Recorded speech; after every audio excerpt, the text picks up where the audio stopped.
All right, by golly, I think this time we've got it figured out. Good. Talking to Mr. Cook, my friend Joe Cook, about his brother Nicky and the cult that operated out of San Diego. At least that's where they were operating when a number of that cult committed suicide, and included in that first group was his little brother Nicky's wife. Now, you were telling me when the camera didn't work for us that you'd been to Alaska, and tell us about your return trip. Okay, we came down through California and stopped to see Nick and Suzanne and their daughter Kelly, and they had been in the cult, and both of them had gotten out a number of years before. When Kelly was just a little kid, at this time she was in college, but when she was a little kid, they left her with friends and both joined this cult.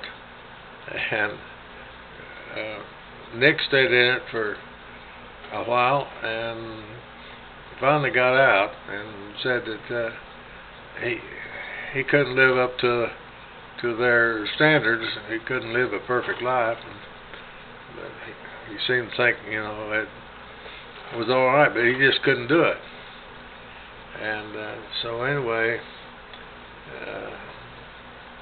he told my mother that Suzanne would be going on up to heaven with the group, and so sometime later that my brother was on a plane flying to Denver, and on this plane was Suzanne, and she had did what he thought, that she'd gone to heaven, whatever.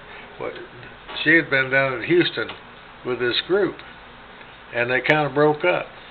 Now, when you said your brother was on a plane, Nicky or another brother? My older brother. My younger brother, Bill. Okay. Okay, and Bill saw her on the plane, and so he told Mother, said, well, I saw Suzanne on the plane when I went to Denver. Said, and of course that's where her folks live. She and Nick got married in Denver, and so anyway, she got their daughter, and they went back to California and kind of put their lives together again. Well, then Marilyn and I, we had came to California to see them, and thought they was both, finally got their heads screwed on right. Were they living on a houseboat when you saw them? Well, Nick had built he had got a barge, and he built a home on it, and it was anchored out in the bay, and that's where they lived. And Kelly was going to college, and everything looked like it was fine. Well, and then well, I know you mentioned earlier that you feel a lot of the problem was with a KU professor being an atheist and bending your brother's life and mind around a little. Yeah, he did. It seemed like he was always searching for God, but the church as we know it, I guess you could see so much hypocrisy and so forth. He just didn't think that was it. Anyway, they got in this cult, and like I said, they both got out. Well, then she hooked up back with him, and he had moved to Las Vegas. He was working as a carpenter, and was he working there when she committed suicide? Yeah. Oh. Yeah, she had left him, and Nick, when Nick moved to Las Vegas, because Las Vegas was booming, and Nick was getting a lot of carpenter work there. That work. And it was kind of slowed down where he was at. At Sausalito, there was nothing going on much. So So they committed, a group of them committed suicide at the time the leader said was the right time as the comet streaked across the sky. And the next morning you saw Nick on television. Yeah. Then he and this friend of his that had both been in the cult decided to join him, and they decided if they could go commit suicide, well, they could catch up with him. I mean, you know. That was about a month later, wasn't it? Well, it wasn't that long. A matter of a couple of weeks, I think, or so. Yeah. It wasn't long. Well, on the morning that he was on television, I don't remember the timing, but we were in your home shortly after you'd seen him on television, and I know at that time you said the family was worried that he might go ahead and commit suicide, that he had said on television that he admired his wife's devotion to her commitment, that she would go ahead and commit suicide, and you guys were worried that he might. By golly, he did. Yeah. It's just hard to believe that the brother of a man that has got his feet on the ground as solidly as you do, and I never really knew your dad, but it seemed to me his feet were mighty solid on the ground too. Yeah.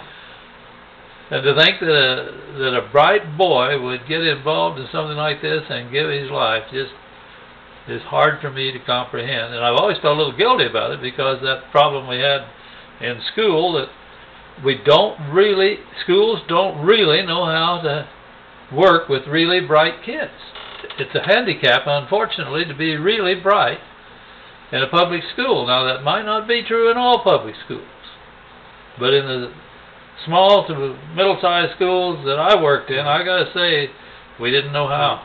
Well, I'll tell you another thing that might have affected Nick. When he was going to college, I'm not sure this is after he married Suzanne or before, but anyway, he had written a series of for television, and this professor was helping him with it, and took it to England, got the thing produced, and never came back. Nick, not the atheist, but another professor. Another one. And Nick never got a penny out of it. Well, that would make you a little upset. Yeah. So Suzanne got a job teaching school at Steamboat Springs, and they moved up there, and there wasn't much for Nick to do, so he got involved in artwork, making statues and just, stuff like that. And well, yeah, I remember you telling me when you had visited him on the boat that houseboat that he had built out there in California, that he was selling some art. Yeah.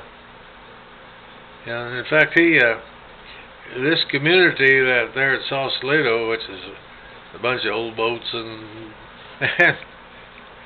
even a Mississippi River boat, and a lot of people just living there, and he started a movement for community and betterment, and he got people he designed things for human waste so it wouldn't pollute, and got people putting in gardens and doing a lot of good stuff.